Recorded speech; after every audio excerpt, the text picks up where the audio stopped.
Bonsoir à toute la population. Bienvenue pour nos daily press briefing du National Communication Committee sur le COVID-19.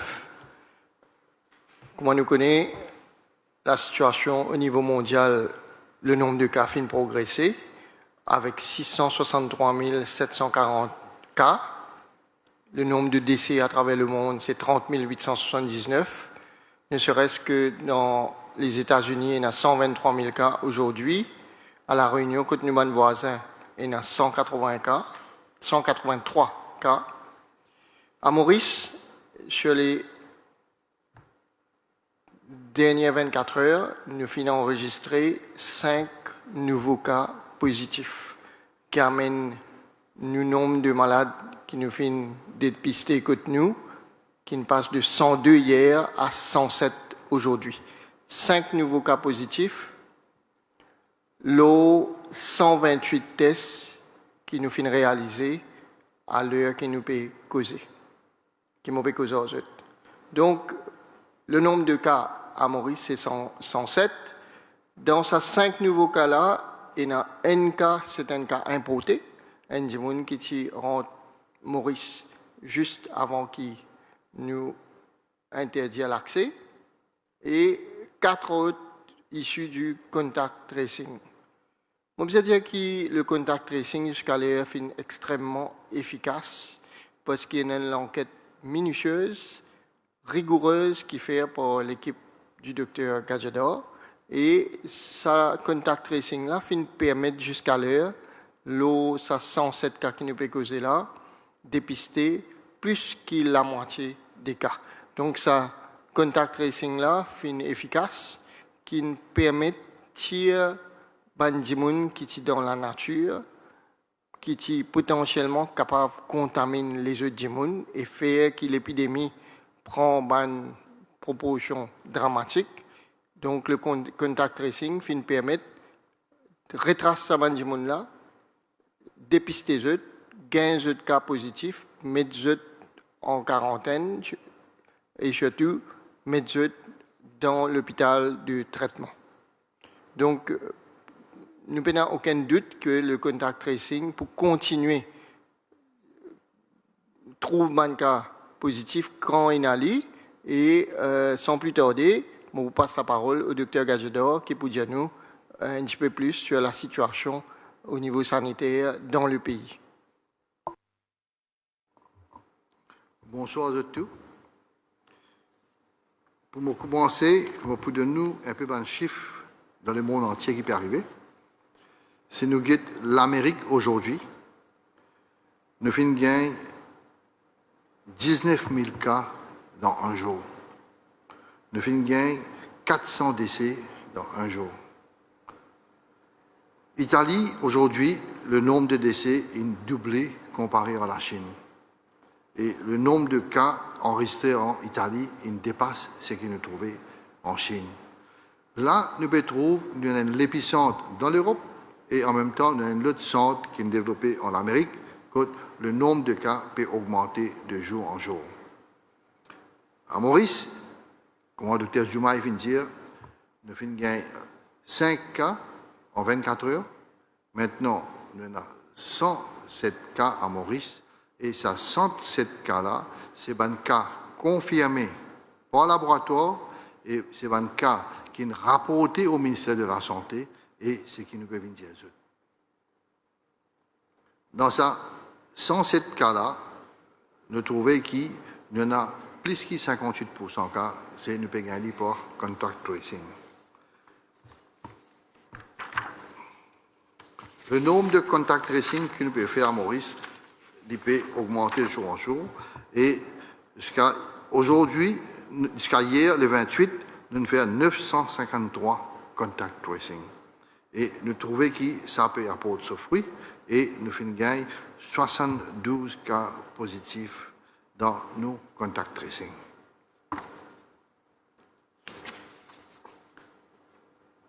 Si nous guettons le nombre de cas, 68 cas parmi les hommes, 39 cas parmi les madame, et total, c'est 107 cas. Maintenant, moi, je vous cause un petit le contact tracing. Tous les jours, nous pétons des contact tracing et comment hier nous faire ça et qui nous peut trouver là-dedans. Moi, je vous donne un exemple. Le 23 mars, nous avons un patient qui est malade et là, nous faisons ce test positif. Nous, l'équipe, nous joignons le patient, nous prenons l'enquête et une enquête bien minutieuse. Et d'après cette enquête-là, nous allons au terrain et nous gagnons le 24, nous trouvons 9 personnes qui sont malades d'après cette enquête-là dans une région. Là, nous avons un profil de ces 9 personnes-là. Là, nous trouvons qui un là-dedans, qui est sorti de la Réunion, des rentes Maurice et ces malades-là. Et c'est lui qui donne tous ces 10 personnes-là malades à cette heure. Nous continuons l'enquête. Le 26, nous finissons gagner, d'après l'information que nous finissons gagner, 3 personnes d'une famille qui habitent 20 km depuis Sabancala. Nous testons eux et nous finissons encore 3. Et là, nous prenons un renseignement avec sa famille-là, je joignent ce groupe de 9 personnes-là, et c'est comme ça que je finis infecté. Nous continuons l'enquête. Le 28, nous finissons gagner un autre patient qui est positif, et ça là, il reste 20 km depuis le premier cas-là, et il reste 15 km depuis ces 3 cas qui nous gagnent le 26. Ça montre que le virus va bouger. C'est un dimouna qui peut bouger, peut joindre, et nous peut gagner cas en cas. C'est là pour ça que nous peut dire tout le monde reste dans la case, pas sortir, garde social distancing, et comme ça, nous sommes capables de contenir et nous sommes capables d'empêcher sa maladie là pour passer. Ça, c'est un exemple de contact tracing que nous finissons trouver avec un cas, nous finissons gagner 12 cas. 12 cas qui restent un peu, pas dans même la case, mais je finis une partie reste près, une partie reste très loin, mais je finis joindre et je tout finis malade.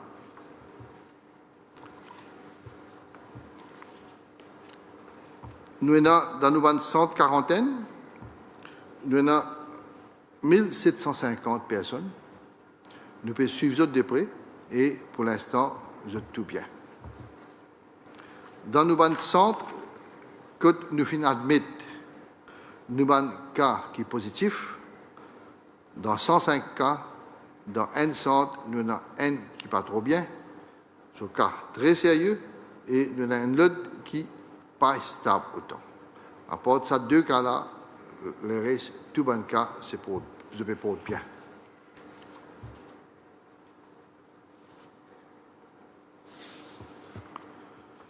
Maintenant, je fais un appel à tout le personnel de santé. Je fais un appel à tout le personnel de santé. Le médecin, infirmier, aide-soignant, chauffeur, attendant, inspecteur sanitaire et les autres personnels de santé. Moi, je dis à eux un merci. Vous êtes même qui dans frontline, vous êtes même qui dans première ligne, dans le combat contre la lutte, contre un virus qui est invisible. Merci pour faire preuve de ton courage. Je te mérite un grand remerciement à la hauteur du service que je peux offrir. Je ne peux pas seulement faire face à un virus, mais aussi je peux témoigner de l'effet et des dégâts que ce virus peut faire. Je fais un appel à tous ces camarades-là. Reste mobilisés.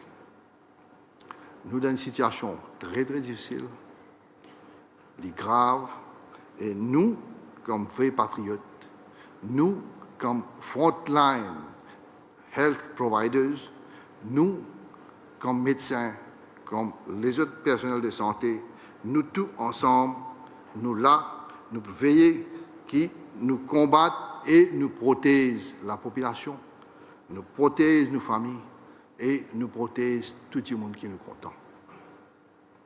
Nous devoir, en tant que professionnels, en tant qu'un patriote, nous devons continuer à mobiliser, nous devons continuer à travailler et nous devons montrer que nous ne pas peur et nous pour combattre ce virus-là. Je fais un appel à nos camarades de la police. Je connais, je suis ici, je suis le frontline, je suis tous nos partenaires dans ce combat contre un virus invisible.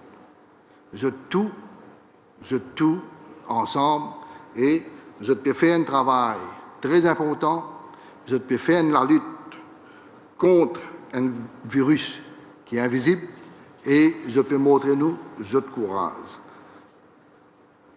Je peux faire un travail qui n'est pas facile. Il n'est pas facile pour faire du monde comprendre. Il n'est pas facile pour faire du monde sans comprendre. Il n'est pas facile pour faire du monde têtu comprendre. Pour moi, je souhaite un bon courage parce que la lutte là pour bien continuer.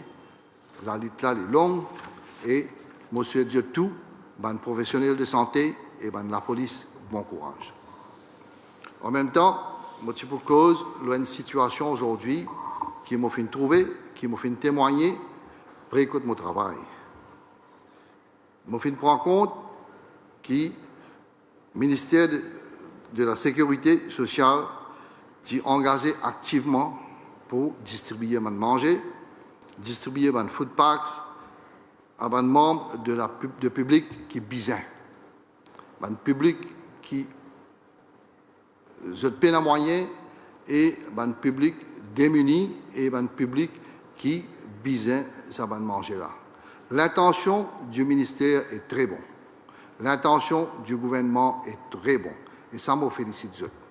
Mais ce qui m'a déploré, c'est le public, sur manière d'agir, sur comportement, pas si bon du tout. Je trouve des gens qui viennent de motocyclette à deux, sans masque. Je trouve des gens qui costent, qui maillent, qui diboutent. Des gens qui sont dans la quai, mais pas dans aucun distancing. Je trouve l'auto, quand il y a 3-4 gens qui viennent. Je trouve l'auto, un dernier cri, 20-20 là-bas.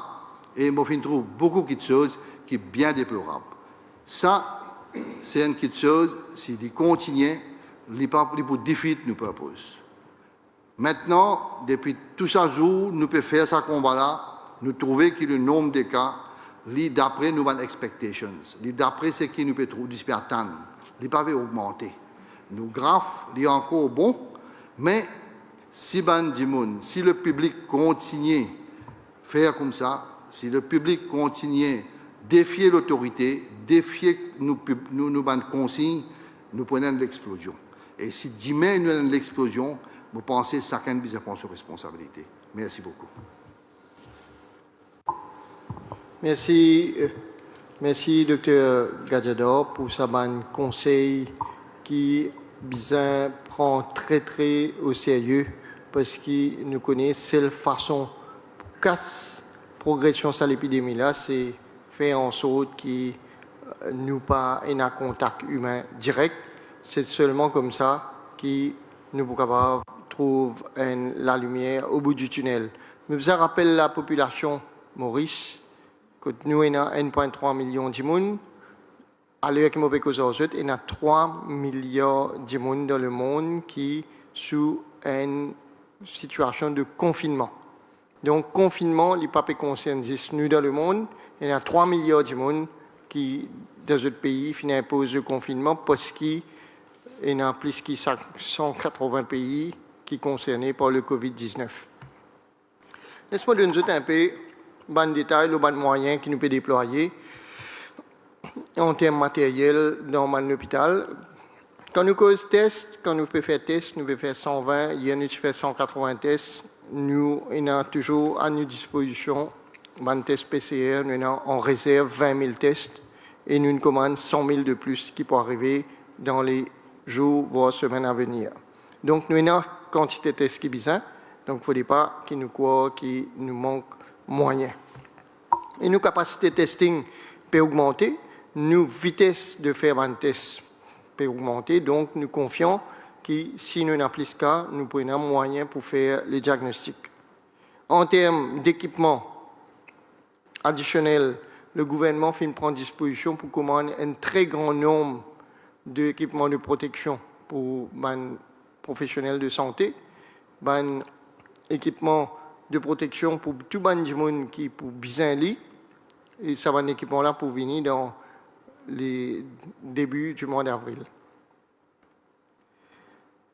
En termes de capacité de respirateurs, là aussi, je tenir à informer la population. Le ministère de la Santé prend toute disposition pour qui, dans l'hypothèse qu'il y a un patient qui est dégradé, je suis capable de bénéficier du traitement, je suis capable d'être mis sous respiration artificielle par un ventilateur. Nous avons le nombre suffisant, l'hôpital de Souillac bien équipé, l'hôpital INT bien équipé, et donc non à craindre là-dessus. Nous trouvons dans le 5e jour de couvre-feu, 6e jour de couvre-feu aujourd'hui, et je vous passe la parole le disciple Djago qui vous donne nous un aperçu de la situation sur le terrain, ce que la police peut constater par rapport au respect de sa couvre-feu-là. Disciple Djago. Bonsoir tout le monde. Comme le docteur Juma vient de dire, presque 5 jours, 6 jours, déjà un couvre-feu dans le pays. Nous remarquons qu'il y a à peu près 4158 cas qui nous ont enregistrés, que du monde fait une breach curfew order. Les malheureux, il y a un grand nombre de personnes là qui ne peuvent pas respecter l'autre. Nous pouvons sensibiliser, nous pouvons causer, nous pouvons dire, mais malgré tout cela, nous trouvons du monde pas peut comprendre même. Moi, docteur Gadiador dit, n'importe qui du monde comprend et n'a pas compris du tout. Nous réveillons l'appel à eux, nous disons, confine eux, sortis quand besoin sortir. N'a pas sorti à le promener, à guetter un coup qui peut passer dans le pays. Promener quand obligé de sortir. Nous pouvons continuer dans nos patrouilles.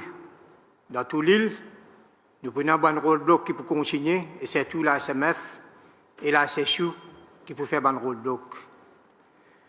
Nous remarquons que c'est un vol des derniers jours. Hier, nous constatons qu'il y a deux types de vols qui peuvent arriver. C'est zone coquin dans une discothèque, zone coquin dans la pharmacie. Zone coquin dans une discothèque, c'est une boisson alcoolisée. Zone coquin dans la pharmacie, zone coquin dans psychotrope. Ça montre que ce n'est pas pour qu'on mange, mais c'est pour les autres affaires, et c'est ban drogué ou quoi que ce soit qui peut bien ban chose qui peut manquer. Nous, la force policière, comment on dit, nous pouvons continuer à patrouiller, nous pouvons continuer nos présences pour la route, le chemin partout. Ce soir même, bandicipi, même le commissaire de police peut sortir le soir pour checker un coup et pour joindre les policiers sur le terrain pour s'approcher du travail qu'ils peuvent faire. La police a un rôle important pour jouer. Nous trouvons que dans la distribution manger aujourd'hui aussi, nous donnons support comme besoin. Là, le docteur Gajador fait des autres. Nous trouvons que nous ne pouvons pas respecter le conseil qu'il nous peut donner. Très tard dans l'après-midi, même pour lui, nous avons besoin de déployer à SSU pour qu'il respecte sa social distance qu'il doit respecter là. Ça, c'est bien normal, automatique, ça. Et ça, c'est une protection, ça. Ce n'est pas la police qui vient là pour dire de faire ça.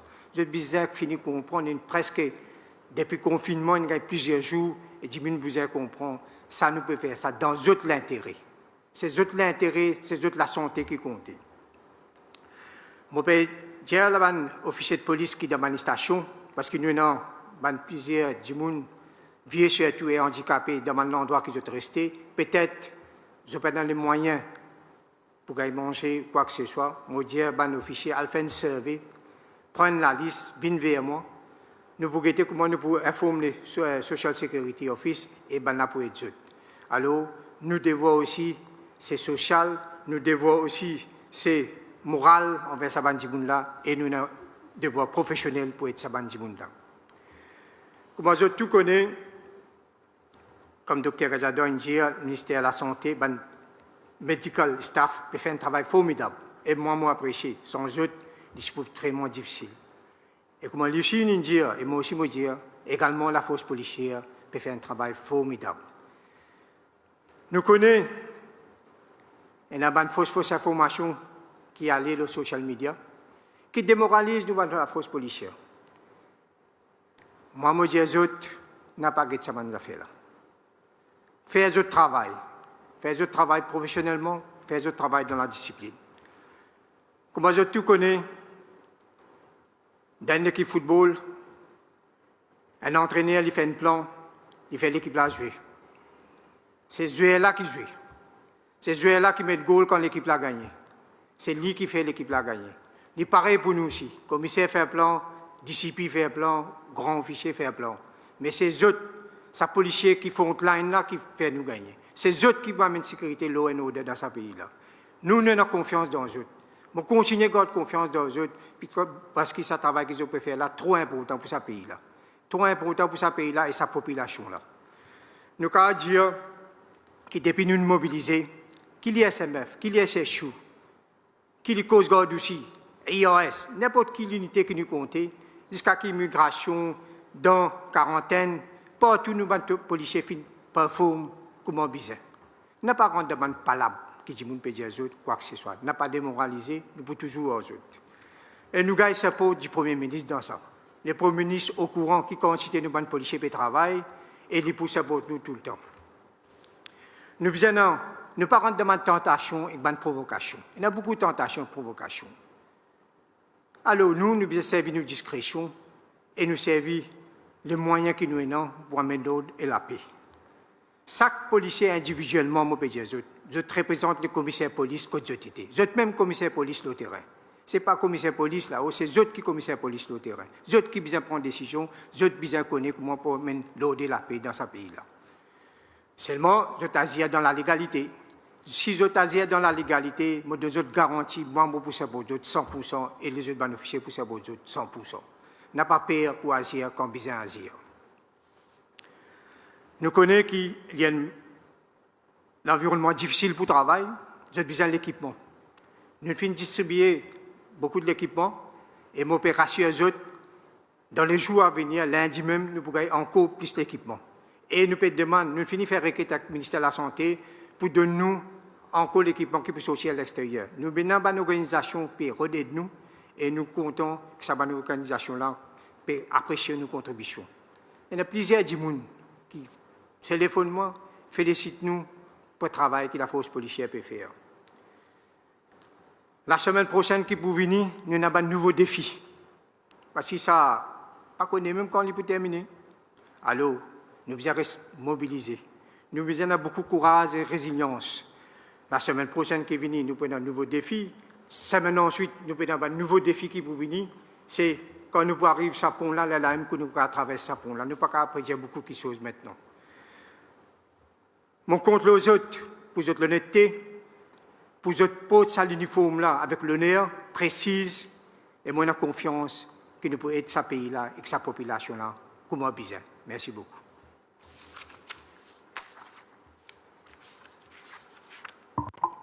Merci, disciple du groupe, pour ce mot bien poignant qui les fin dire. Et aussi, toute la population pour bien comprendre qu'il nous besoin témoin extrêmement de reconnaissance à tout ce monde qui peut travailler dans ce moment difficile qui nous peut passer là. Donc, il y a un personnel du système de soins, personnel de santé, un médecin, un infirmier et tout les autres gens qui travaillent dans l'hôpital. Membres de la force policière qui peut assurer la sécurité et aussi tout les gens qui finissent réquisitionnés par différents ministères pour assurer le service minimum, tout les gens qui peut travailler dans le commerce d'alimentation et qui peut besoin, par exemple ces jours-ci, peut besoin préparer ça pack qui peut délivrer à 4 catégories de monde.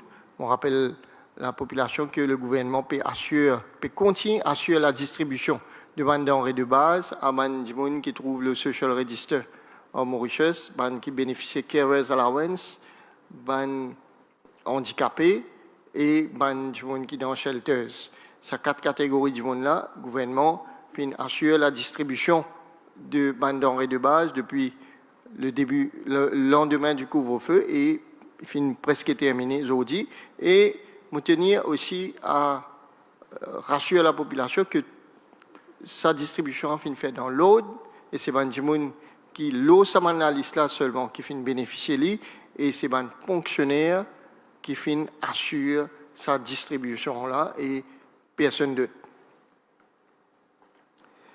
On a aussi Madame le docteur Catherine Gou qui est avec nous ce soir pour qu'il explique nous comment nous mettons en place un système de prise en charge du patient COVID-19 à partir du moment que il téléphone le hotline 89-24 et jusqu'à ce qu'il nous prend en charge complètement. Docteur Gou fait une visite de certains hôpitaux et centres et il vous dit à nous qu'il fait constater. Docteur Gou. Merci, bonsoir à tous. Alors moi, je vais vous expliquer effectivement ce qu'on appelle le circuit de soins, c'est-à-dire l'organisation qui a été mise en place pour cette bataille que nous avons à mener. La bataille actuelle et la bataille future, parce que nous sommes également dans l'anticipation. On n'a pas vu ce qui se passe seulement maintenant, mais ce qui va se passer si le nombre de patients augmente un peu, si le nombre de patients augmente beaucoup. Et puis, qu'est-ce qui va se passer après, lorsque nous aurons passé le pic?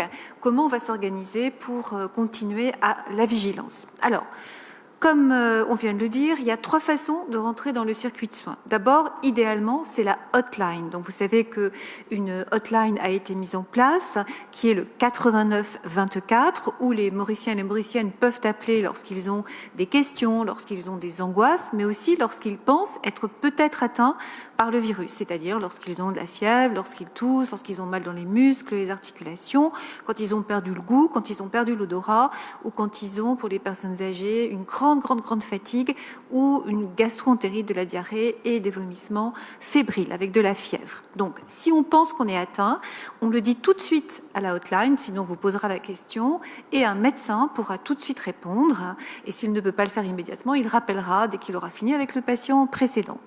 Vous allez être appelé et si le médecin estime que ce que vous décrivez comme symptôme le nécessite, une équipe mobile va venir chez vous avec un médecin, une infirmière, va estimer votre état de santé, voir si vous pouvez rester à votre domicile ou pas, voir quel est le degré de suspicion d'infection par le Covid, bon, un travail professionnel, et vous prélèvera. En attendant, vous resterez chez vous, en attendant le résultat, si votre état de santé le permet, s'il s'agit d'une simple suspicion, et en fonction du résultat, vous serez pris en charge si jamais vous êtes atteint dans un des hôpitaux actuellement ouverts pour prendre en charge les patients. Deuxième possibilité, vous vous présentez aux urgences d'un hôpital. Donc, comme on vient de le dire, effectivement, je me suis rendue dans 2 hôpitaux pour voir si ça fonctionnait bien, faire du terrain, voir si pratiquement c'était en place. C'est bien en place. Donc, l'infirmier qui est aux urgences va vous poser un certain nombre de questions. Si vous êtes suspect de Covid, on va tout de suite vous donner un masque pour que vous ne contaminiez personne et on va vous envoyer dans une filière de soins qui s'appelle Fever ou grippe, donc circuit. Et ce circuit va vous permettre de chanter l'ensemble des urgences, de ne pas attendre et d'être immédiatement pris en charge par un personnel qui est équipé tout à fait correctement avec le matériel de protection pour vous recevoir. Donc un médecin qui va estimer votre situation, des infirmiers qui éventuellement vous feront un prélèvement. Soit votre état de santé n'est pas particulièrement inquiétant et finalement vous n'avez pas une suspicion de Covid, bon ben là vous allez rentrer chez vous, soit il y a une suspicion et à ce moment-là vous serez prélevé et le résultat vous sera naturellement communiqué. Si votre état de santé est très évocateur, vous pourrez être hospitalisé dans une unité spécialisée où les personnes sont isolées de façon à ne contaminer personne. J'ai pu constater que là aussi le personnel était correctement équipé comme il se doit pour recevoir ces patients. Et puis, On va vous surveiller, on espère que vous allez aller bien et vous allez guérir, puisque je vous rappelle quand même que plus de 80% des personnes guérissent de cette infection sans signe de gravité et que ce ne sont que 20% qui ont des signes de gravité et malheureusement environ 5% qui vont passer en réanimation. Donc il y a l'hôpital de Souillac qui au début était l'hôpital dans lequel allaient tous les patients infectés par le Covid, qui maintenant est plutôt un hôpital de soins intensifs de réanimation, les patients sans complications ayant été transférés à Souillac et les autres à l'hôpital INT. Donc vous voyez, on a fait une organisation des soins qui est efficace. Si vous allez en réanimation, en général, les choses se passent bien en réanimation et vous pouvez vous en sortir. Bon, il y a malheureusement un certain nombre de décès, on le sait. Pour l'instant, nous n'avons pas eu trop de décès à Maurice et j'espère que ça restera ainsi. Si vous vous sortez bien de la réanimation, il y aura un autre service qui est un service intermédiaire, un petit peu de surveillance, de façon à ce que les patients qui sont entre les deux soient bien surveillés. Au fur et à mesure du nombre de cas qui va augmenter, nous savons déjà à l'avance comment nous allons nous y prendre, quels hôpitaux nous allons ouvrir, comment vont se passer les choses. Donc, on n'est pas du tout dans le bricolage, on est dans un plan maintenant qui est très clair, avec des professionnels dont on continue les formations de façon à ce qu'ils puissent être parfaitement informés et qui sont pour la plupart des personnels extrêmement volontaires. Ce qui est très très bien aussi, c'est que les Mauriciens et les Mauriciennes, et particulièrement les soignants, se sont appropriés cette lutte. Ce n'est plus maintenant que des craintes de se faire contaminer, c'est beaucoup. Et moi, ce que je peux faire, comment est-ce que je peux m'impliquer là-dedans? Donc, il y a beaucoup de médecins mauriciens, d'infirmières, d'aides-soignants, d'administratifs qui ont pris les choses en main, qui participent à l'organisation, à la rédaction des protocoles, aux enseignements de l'ensemble des soignants. Et les choses maintenant sont vraiment parties dans une direction formidable. Donc, je vous le dis, les personnels sont en cours de formation, tous ne sont pas encore formés. En tout cas, tout le matériel pédagogique est prêt. Les gens sont déterminés, ils sont impliqués. Et en plus de cela, nous avons la chance d'avoir de l'aide de l'extérieur. Nous avons eu plusieurs rencontres, mais une surtout il y a très peu de temps au ministère de la Santé avec les acteurs du privé qui eux aussi sont extrêmement volontaires pour aider et nous allons travailler à voir comment les deux systèmes de santé peuvent s'unir de façon à ce que les efforts soient conjoints et que dans le cas d'une catastrophe, on puisse faire bénéficier de l'ensemble des forces de santé à Maurice. Il y a également des entreprises qui se mobilisent, il y a des particuliers qui se mobilisent. On sent que la mise en marche se fait. Tout ça, c'est le résultat du travail qui a été fait au bureau du Premier ministre et je peux vous assurer que nous avons une réunion tous les jours et nous travaillons tous les jours à ce que les choses soient le plus parfait possible. C'est ce qui est fait également au niveau du ministère de la Santé, des équipes du ministère de la Santé qui travaillent vraiment, du travail remarquable qui est fait pour le contact tracing et du travail qui est fait maintenant sur le terrain par les équipes. Donc, je pense en mon âme et conscience que le système de santé mauricien est prêt, que les patients sont maintenant pris en charge tout à fait correctement, que les équipements sont là et ils seront là également par la suite. Les choses sont anticipées. Donc je crois qu'on est au point pour accueillir au mieux et donner le maximum de chance à nos patients mauriciens et mauriciennes. Dernière chose, je vais dire comme les autres, le gouvernement a fait son travail.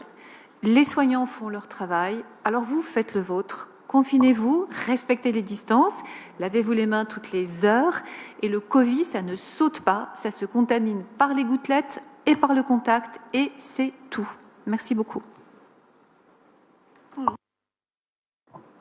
Merci, Dr. Go, qui fait nous donner une explication extrêmement claire de comment la situation peut passer dans un hôpital et comment pour passer dans l'hypothèse qui gagne plusieurs patients malades qui ont besoin de recours aux soins.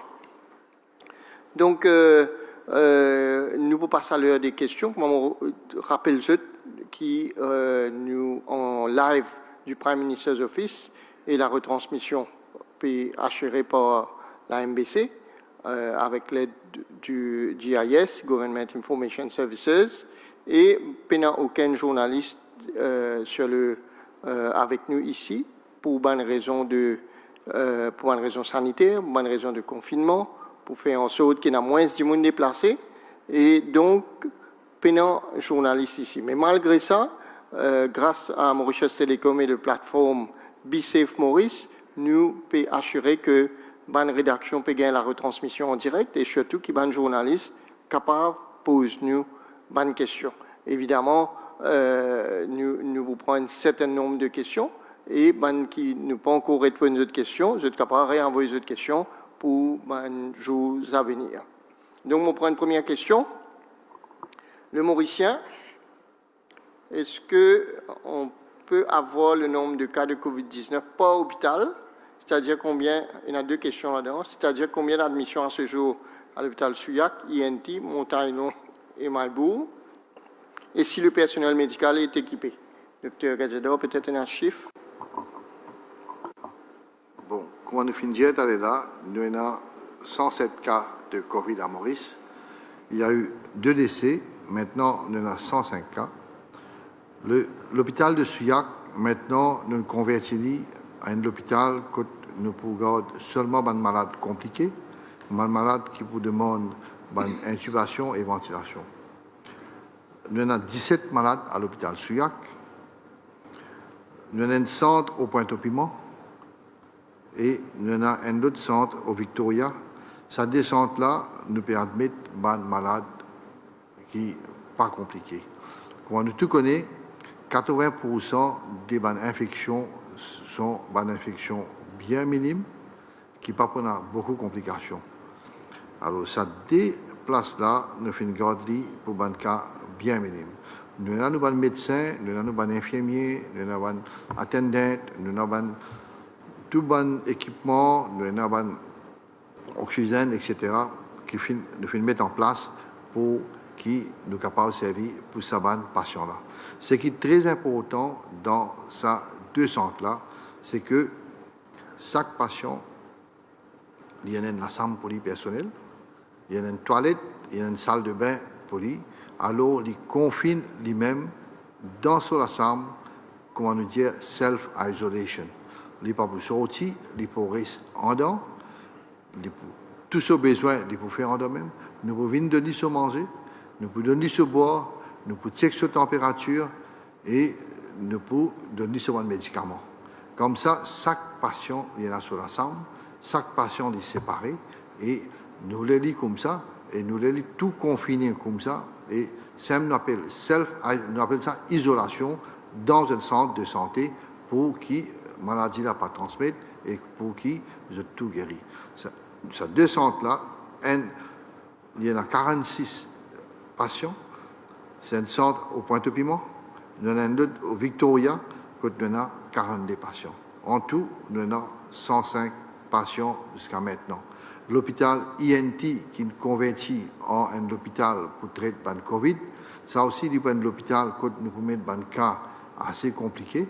Nous sommes ouverts aujourd'hui et, voilà du jour, ce qui me connaît, nous gagnons 2 heures de temps de cela, nous pouvons envoyer un patient qui est bien âgé, qui a une comorbidité pour admettre à l'hôpital INT. Mon camarade rajoute là que l'hôpital INT, c'est un hôpital flambant neuf. C'est un hôpital flambant neuf qui est extrêmement bien équipé en termes de matériel de réanimation, respirateurs, etc. Et aussi, un détail très très important, l'hôpital INT est équipé par un producteur d'oxygène, c'est-à-dire qu'il est capable de produire l'oxygène pour être autonome. Nous avons aussi une information importante à communiquer à la population qu'il y a 2 producteurs de gaz médicaux à Maurice, 2 compagnies privées. Les 2 compagnies privées financièrement nous qui sont capables de mettre à disposition du gouvernement jusqu'à 800 cylindres d'oxygène. Donc nous avons 800 cylindres d'oxygène en réserve, en plus de ce qui est déjà dans l'hôpital. Donc, en termes de capacité, en termes de besoin d'oxygène, nous confions qu'il nous pas prenons aucun manque à ce niveau. On prend une prochaine question, pour question de Radio One, qui peut demander à la police, en dépit de tout bon message à la population, nous constatons qu'il y a beaucoup de monde qui peut circuler sur la route. Après un incident contre la police, une montrée du doigt, est-ce que la force policière est encore motivée et mobilisée pour veiller que le couvre-feu peut respecter? D'ici Pidjagou. Oui. Comme on dit tout à l'heure, là, la force policière pour continuer à mettre l'autre côté bien mettre. Il n'est pas bien dire qu'on fait, il arrive presque la moitié ou presque 4-5 jours, qu'il nous peut arrêter. Nous pouvons continuer à appliquer la loi comme on dit. Comme on dit, il arrive 4158 cas par là. Et nous pouvons continuer beaucoup de gens qui ne peuvent pas respecter la loi. Mais nous pouvons sensibiliser la population encore une fois. Nous pouvons dire, nous pouvons dire, c'est eux dans le problème. Alors, faire une manière que suivre le conseil que nous pouvons donner, reste dans la case. À ce moment-là, nous n'avons pas besoin d'arrêter les gens qui payent un PMI pour véhiculer. Nous finissons de donner un PMI, un service essentiel pour véhiculer. C'est ça qui a la permission pour véhiculer. Alors, si vous avez la pharmacie ou bien la nécessité comme gaz, tout ça là, nous avons discrétion de la police, sa policier là pour guetter comment ils peuvent agir. Mais moi, je peux dire, reste que autres si je paye un permis. Nous pouvons continuer à pratiquer ce que je peux pratiquer pendant tous ces jours-là. Merci. Question de l'Express adressée au le personnel du ministère de la Santé, tout comme les résidents des centres de quarantaine, affirment qu'il y a un manque d'équipement et d'entretien dans quelques-uns de ces lieux.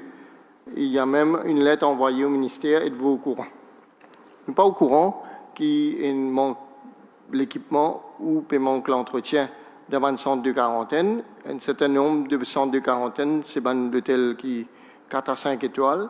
Mais dans l'hypothèse qu'il y a nous demande un journaliste ou n'importe qui connaît, fait-nous connaître de façon formelle pour nous prendre en action si il manque quelque chose ou si au jour le jour il manque un problème d'entretien. Et bien sûr, dès qu'il nous connaît, nous prendre en action nécessaire. Question de Planète FM. À ce qui paraît, plus de 28 000 fonctionnaires sont appelés à reprendre le travail.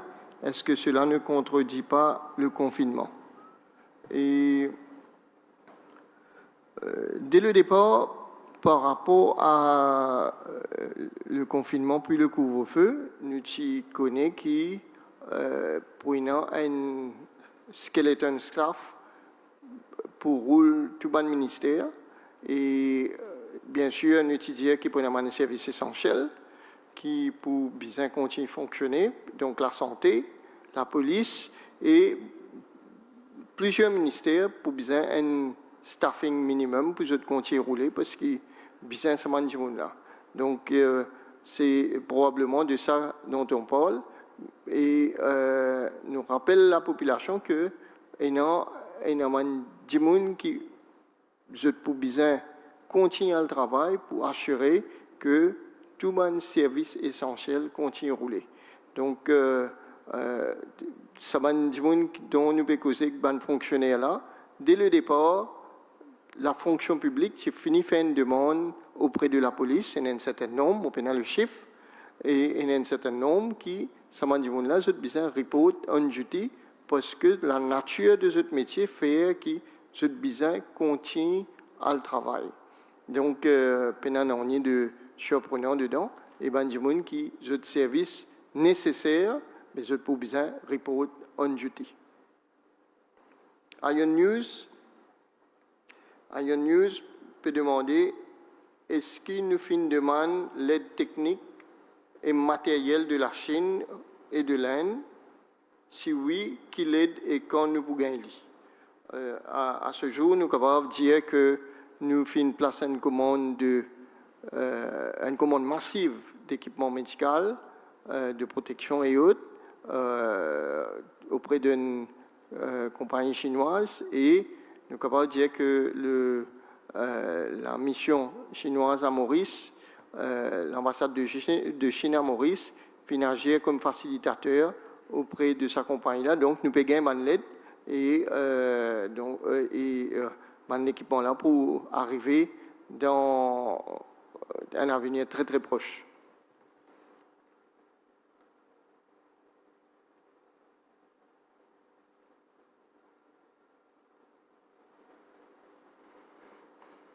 Bon, pour prendre une question de défi média. nous vous faisons parvenir les appréhensions des Mauriciens exprimées sur notre site Internet. Et question bien longue concernant gaz. Quel mécanisme d'opération prévoit les autorités afin de faciliter l'approvisionnement dans un contexte de couvre-feu sanitaire? Le porte-parole du gouvernement, moi-même, avait affirmé, Dr Zubair Joumaï, avait affirmé que les citoyens pourraient avoir recours au service de la police de leur localité en cas d'urgence, mais dans de nombreux cas, ce mode d'opération ne fonctionne pas. Comment faire? Je finis que le gouvernement financerait qu'il y ait une pénurie de gaz dans le pays et avant-hier ou 3 jours de cela, il y a une partie d'approvisionnement qui finit venir et je finis confirmer avec DCP Jagrou qui, effectivement, dans certains endroits, quand il y a un problème d'approvisionnement, c'est un problème de delivery, c'est-à-dire qu'il pas finir un transport pour amener gaz dans certains endroits ou alors une surconsommation. Et là, la police finit confirmant que, par exemple, à Trou-de-Dus, la police finit intervenir, finit faire en sorte qu'il finit gagner gaz pour qu'il y ait des gens capables d'approvisionner. Et d'ici Pidjagrou, finit confirmant aussi que dans l'endroit un endroit complet que pas prendre gaz, des gens capables faire la station de police connaît pour que la station de police fait la liaison avec ban suppliers, ban camion qui livrait pour qu'ils soient capables d'amener gaz dans ce endroit-là. On prend une dernière question de Top FM.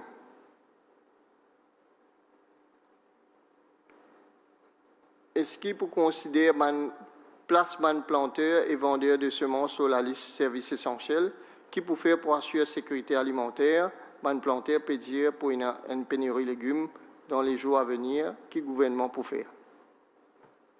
Donc, je tenir à dire que le ministère de l'Agro-Industrie peut faire le maximum possible pour qu'il n'y ait aucune pénurie. Le marketing board finit assurer qu'il y ait un stock de légumes nécessaires et ban planteur peut capable de déplacer.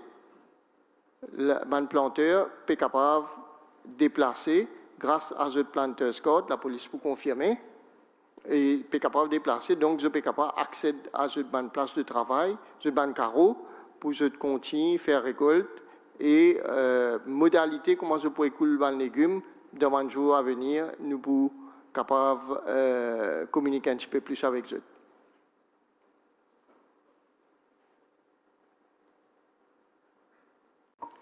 Comme le docteur Joumaï vient de dire, tu as communiqué qui le ministère agro tiré et tu donnes consigne qui va planter car service de code et de code d'identité pour véhiculer.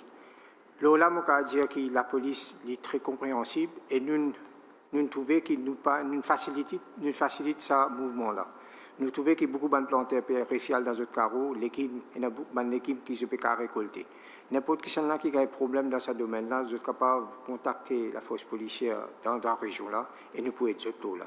Merci. Donc, dans les temps, donc encore une dernière question de la MBC. Beaucoup de personnes bravent toujours le confinement pour des raisons inutiles et banales. Les autorités agiront-elles avec plus de fermeté dans le respect des lois? Encore question pour la police. Nous avons curfew order, nous avons dire que nous pouvons agir dans les paramètres légaux. Nous avons un paramètre légal et nous pouvons agir dans ce contexte-là. Nous pouvons enforcer law and order, nous pouvons continuer à enforcer jusqu'à ce que le curfew levé. La question ne pose pas que nous sommes capables d'être souples ou pas souples, ou être plus rigoureux. Nous là pour donner un conseil au public et nous là pour être public aussi. Mais seulement, il y en a beaucoup, comme nous disais au début, je ne peux pas comprendre ce que nous pouvons dire. À ce moment-là, définitivement, nous pouvons prendre action contre eux.